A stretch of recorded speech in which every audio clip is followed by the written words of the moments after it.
Hey guys, it's me again. Let's just say doing another breaking down of this the information that's been surface, not even gonna say surfacing, but that's on the FOIA, Freedom of Information Act webpage for Rosemont. They are allowing us to read and view and see everything that they want us to see in the Kenneka's death investigation. They're willingly showing us interviews. They're showing us all types of things, but we pretty much know now that they're picking and choosing what they want us to see. They are basically putting out bits and pieces. I feel that they have more information that they're not going to reveal to us. I don't know how we will ever get it, but what they're doing is they throwing things out there, and because we're acting like detectives and doing what we do or what we enjoy doing, trying to get justice for Kenneka, they just watching us work, and they're like, we're never going to put this together because, for one, they didn't give us all the pieces, so we're making do with what we have, and what they're giving us, we're drawing our own conclusions. Sometimes we reading between the lines, we're examining things very carefully, and at the end of the day, we know that they did a fucked up job with investigating Kenneka's death, murder, that what we'll call it. We think it's murder. We damn sure enough don't think it was incidental or accidental. So this interview here, I have questions. Like I was saying, at one point when I first read it, back when they posted Kenneka's death investigation, when I read this interview, first thing came to mind was, this interview is bullshit. They beating around the bush. They asking questions that, it can go either way, or like they're just trying. They're not. What I don't like is with these interviews, they use the term approximately. They're saying this is not verbatim. They're pretty much putting together their own words after speaking with these people. So we don't really know what was said and how they twisted it up when they recorded it on their end. So basically, if this interview went as PSO Detective Anthony, how you pronounce his name? Cucinella, Cucinella, whatever. If it went the way he said it went, according to this narrative right here, then this employee is full of shit. But if Anthony Detective Cucinella, whatever, however you pronounce his name, if he just figured I'll just put it together the way I want to put it together, just to have something on paper, then he, they're just doing what they do. They just, looking at this as not being top priority, is not important. It is what it is. All right, so let me just get into this. I just wanted to kind of like read this and y'all see why I had questions. Okay. On Friday, September 22nd, 2017 at 16:38 hours, I complete an interview with blank. He is employed with the Crown Plaza O'Hare Hotel. He worked the weekend of September 8th, 2017 through September 10th, 2017 on a second shift from 1,500 hours to 2,300 hours.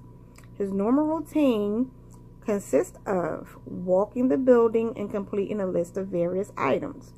One of the items, and they made sure they said one of the items, is to check freezer and cooler temperature readings.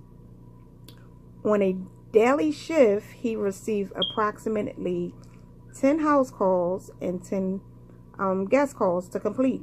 So right there, they letting us know that this man's job is when he come in from 3 to 11 during his shift, he got to go around checking freezer and cooler temperatures. Okay, meaning even just these few days, he's been in that kitchen on, you know, numerous occasions. He was in that kitchen on the 8th, he was in that kitchen on the 9th, and he was in that kitchen on the 10th. When he went in that kitchen, I'm quite sure if he's checking the freezer and cooler temperature, that means you have to go in the cooler to get to the freezer to check the temperature. Now, although they showed us a quick little surveillance footage of him, and I have some photos of that, let me just see which way I can go. I'm sorry, y'all. This is it right here. Okay, and this is him. All right, and this is 20, 34, 35. He's in the kitchen. They're not going to show us when I got another one. That's one. Let me see if it's this way. No. It's him again. As y'all see, he's in the kitchen looking in that direction for some reason. Someone, again, I made sure I did like 3 screenshots showing that the employee that they had this interview with, his responsibility is to check the freezer temperatures. Okay, and try to get this back to how it was. So what I get out of that is when he went in that kitchen on the 8th, he checked the temperatures, whatever, because that's his job. They just said it. We went up there on the 9th and he checked the temperature. I guess he the one that found Kenneka, whatever like that, and called his boss. But I'm gonna just get more into this thing because I don't want to, you know, jump off track and, you know, tell y'all the questions that I have. Okay, so basically his job is to check the freezer and cooler temperatures. So we know he was in that kitchen to check that. Why did they not show us the footage of him walking over to that freezer? Why we only saw him walk in, look that direction, and come out? And when he looked that direction, it's like he knew something was wrong. And that just seems a little bit suspicious to me, because it's like he walked in and checked to see if that area is still in the same condition that it was in. I don't know. I'm just saying. But let me just read a little more. On September 9th at approximately 2000 hours, he entered the kosher kitchen. Now, I just showed y'all, well, even though they said approximately, let me just say this. I hate when they do approximately on here because the times be like way, way, way off the time that things, or, you know, the situation happened. He said approximately 2000 hours. Now, normally when we use the term approximately, we don't have a whole 30 to 40 minute time span in between or whatever. We try to get as close as possible to the actual time as we could possibly be. So, you know, if you was somewhere at 8 o'clock, because we know 2000 hours is 8 o'clock. We know if you was somewhere approximately 8:30. Like, you're not going to say you was at somewhere at 8 o'clock. Here it is, you 40 minutes down, damn near 9 o'clock, and it's an approximate. No, he was better off saying approximately 8:30, approximately like 9 o'clock. He went in the kitchen, but they try to throw you off with that approximate so that you can't pinpoint and kind of like place people in certain areas or whatever like that. So basically, approximately 8:40, unless he really wasn't here at 8 o'clock and they just didn't show us that footage. That's a possibility. But they're showing us 8:30, what was it, 8:34, 8:44, whatever the case may be. Y'all know what I'm saying. Well, at that time he went into the kitchen, the kosher kitchen. Upon arriving at the door, he noticed the wood.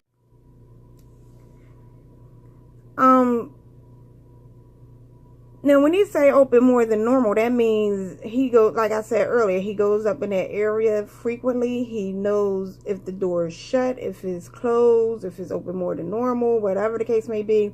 My question is, why the hell is the kitchen open anyway? Period. You're the maintenance guy. You're the maintenance tech. You should have keys. You should have, if you saw that the kitchen was open and it's not in use, nobody's working in there, then lock it the hell up. That's your job. You know, these are some of the job tasks that you have to do to secure the area. So it being open more than normal means you will go up there and see that this kitchen is just open for anybody to go in. The door was also open more than he remembered the night before. So again, September the 8th, he was upstairs near that kitchen. I'm not saying he had anything to do with the Kenneka situation, but it's very suspicious to me. Now, I'm going to just throw and toss this little scenario in. I mean, we know it could be fake, but I always feel like there's some truth to every rumor. Now, in that statement, when it said the, what was it? The guy came to smoke with, the security guy, and you know, was another guy there, and blah blah blah blah. Who's to say he wasn't talking about the maintenance guy, the security guy, and himself? If that was a true statement, you know, we don't believe it's true, but just say it is true. Being as though this man been there the day before and the kitchen was open more than usual, more than normal, or more than the night before, or whatever. That tells me he was up there. He know how I was when he left. He know how I was. I'm just speaking, you know, hypothetically. Whatever happened to Kenneka in that kitchen, if he was a part of it, and when they left, he know how they left that kitchen. So that made him come back, even though his job is to check the freezers and all that stuff. Why is it that when he came back to the kitchen, we never seen him check no freezer, but he went in there and he looked in the direction of Kenneka? That is just kind of weird to me. I just had so many questions and things just, you know, just weird. You know, why would he go up there? He was there the night before. Ain't nobody working on the motherfucker. Why didn't he lock it the night before? Why did he go back up there if he knows it's not working and he didn't go in there with intentions on checking the freezer? All right, so let me just move on a little bit more because I don't want to get stuck on there because I know there's other things I want to mention. The door has been open and unlocked for a few weeks as he believed. What you mean as you believe? You know if it was unlocked. You don't believe it was. You know it was because you said it was open the night before. And it's probably been that way. Like, this is what the guy might have been talking about. They'd normally go upstairs, smoke and do whatever in this kitchen area. So that kitchen is just open for their use to go in there and do whatever the fuck. Just saying. I'm not saying that this letter or this statement is true. I'm just, it is a possibility. You know, we got to connect the dots. You know, people put information out there and we have to examine. We got to figure out, is it real or if it's fake. So what else did he say? He believes they began construction in that area. How do you believe you work there? You are the maintenance tech. You go up there, you check freezer temps and whatever the case may be, and you believe they go up there, they began construction. That's something you should know. You're an effing employee. You work there. Given his observation, he entered the area thinking someone walked in there. So he thinks somebody walked in there. What made him think somebody walked in there? You already know that the kitchen door was open the night before, a little bit more than the night before. No, that's some bullshit you just threw in there. Oh, I thought somebody walked in there, so I went in there. No, you went in there to check. You went in there to see if shit was still the same. Did she get out of that freezer? Or is she still in there? You don't know, but you know it's cameras there. You know you're being recorded, so you acting accordingly so you didn't be all erratic or whatever. But moving along. Okay, you thought somebody walked in there. While looking in the area, he checked the temperature reading. And as soon after received the call. So if he checked the temperature, like I said earlier, they did show us, let us see him go and check the temperature. We never saw him walk over there. Okay, what temperature did he check?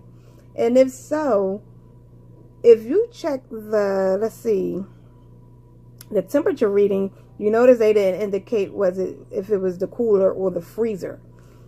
Now, if it was just the cooler temperature, you could do that from the outside. But if he also checked the freezer temperature, then he had to go into the cooler and then check the freezer temperature, in which he would have saw Kenneka laying there. So they picking and choosing what they put in there. They like, omitting information. Excuse me, y'all. Omitting things so that we could just read it and just be like, oh, okay, he went in there and this, that, and that. Well, no, bullshit. So soon after, which is ironic to me, as soon as he checked the temperature, he received a call. So when he get that call, it was like, oh, well, it's time to go. It was from the front desk stating someone defecated in the pool and needs to be cleaned. After spending approximately 1 minute in the kosher kitchen, he responded to the pool area. So you're saying at 2000 hours, you walked in the kitchen, the kosher area, because you noticed somebody walked in. So while you was in there, you said, okay, fuck it. My job is to check the temperature. I checked it yesterday. Let me see what it is today. You get over there to check the temperature. As soon as you check it, you get a call, and you just abandon your job duty from doing one thing to go run and see what's up with the pool, because somebody defecated in the pool. All right, finish checking the temperature. That's what a normal person would do when you do a job. Like, you don't just drop everything because you get a call. You complete that one little small task so that you don't have to return back to that area. So he just left it as is because he got a phone call about, or a walkie-talkie call stating that somebody defecated in the pool. So he had to leave that area unattended, and he just left. All right, at approximately 2040 hours, he contacted his boss. Now remember, when I just showed y'all the picture, and I'm going to do it again, because y'all see it say 2040 hours. Sorry. The time here, I'm sorry, y'all, says 2034. Okay? He's calling his boss at 2040 hours. Where was he at when he was calling his boss? Because as far as I know, it's just crazy how they trying to put these times. Let me see. All right. He got it looked like he had his hand up to his head, like he saw something, like, oh my God, she's still back there. Well, that's just my term. I'm not saying that's what he said because we can't hear shit. But it's just, I'm reading body language because this is what I do. I'm just trying to break down and trying to figure out what's going on. So let's get back to this letter, because it's just a weird ass fucking letter to me. I mean, a weird interview. All right, approximately 20 hours, he contacted his boss to notify him. Let me put all of it on here. To notify him the pool needs to be shut down. Shortly after this incident, Blank's shift ended at 2300 hours, and he returned home. So he's trying to tell us at 8 o'clock, he was in the kitchen. He was only in there for 1 minute. And then he got a call. So he left. So from 8 o'clock to some, I guess, whatever, 2040, because he's trying to make us believe, he was dealing with the pool area, but he was just up in the kitchen at 2034. So he goes to the pool area. Then he called his boss and say, oh, shut the pool down because somebody defecated.